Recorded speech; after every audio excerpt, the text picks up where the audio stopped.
Hello guys, good morning nga pala. So yun guys, naman yung pakaramdam ko, parang tumaas na naman yung acid ko guys. So ayan, nag-ano tayo ng um, sambong guys. Kasi hindi naman to pang acid guys, pero may UTI kasi ako guys, kaya kailangan ko ng sambong para makaihi.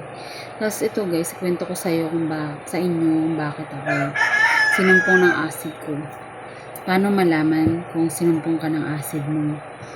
Nanginginig yung kalamnan mo, tsaka ngalay yung buong katawan mo guys. Tapos yung likod mo ngalay din.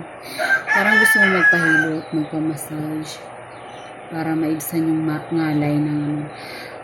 Alam niyo guys kung ba't ako nanginginig yung kalamnan ko, tapos ngalay yung katawan ko.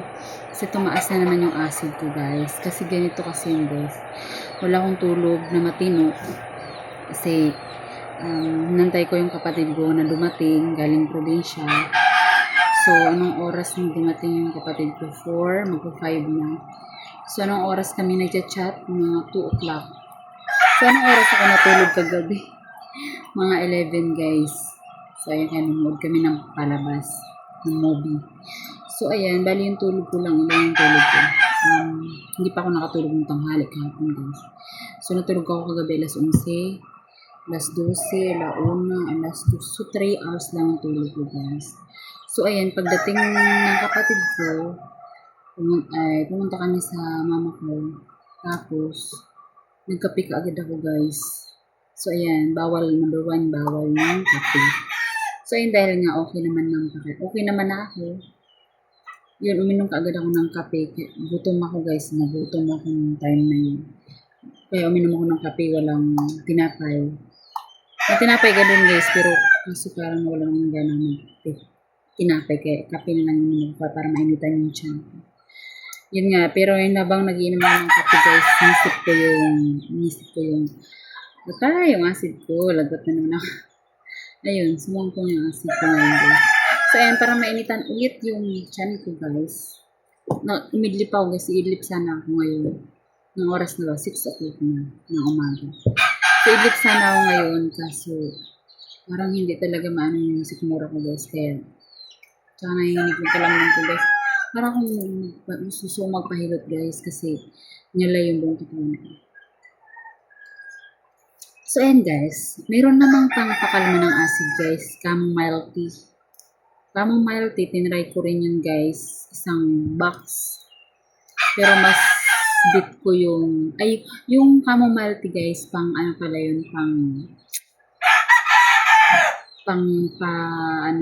panic attack guys, pang pakalma. So kung magpa-panic attack, kung susubukan ka sa panic attack or nervous, chamomile tea lang siya guys. Mabibili nyo yun sa Shopee or sa TikTok guys. Chamomile tea. Search nyo lang. So ayan, sa acid naman, ano yun sa akin? Ano yun? Paragrass ba yun? Barley powder talaga guys. Barley powder. So medyo may pagka-fries may pagka-fries yung barley guys. Pero okay siya. Okay siya para sa akin guys. Doon bumaba yung acid ko. Pero hindi naman agad-agad. So ayun guys, sinare ko lang po sa inyo kung nangyari sa akin. Pero ilang years na po akong may acid reflux guys. Pero nawala na po yung panic attack ko. Pero minsan bumabalik, pero kaya rin naman na guys i-handle. So, alam ko na kung paano gawin para ma-relax yung isip ko, para hindi ko na maisip yung mga takot sa buhay. So, ayun guys.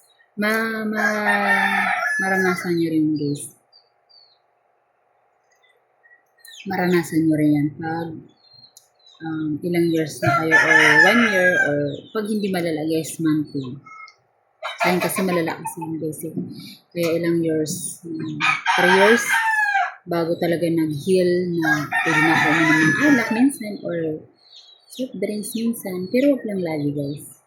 So, yun lang po guys. Thank you so much for watching guys. Please subscribe and click the bell button para like and update na sa aking mga video. So, bye-bye.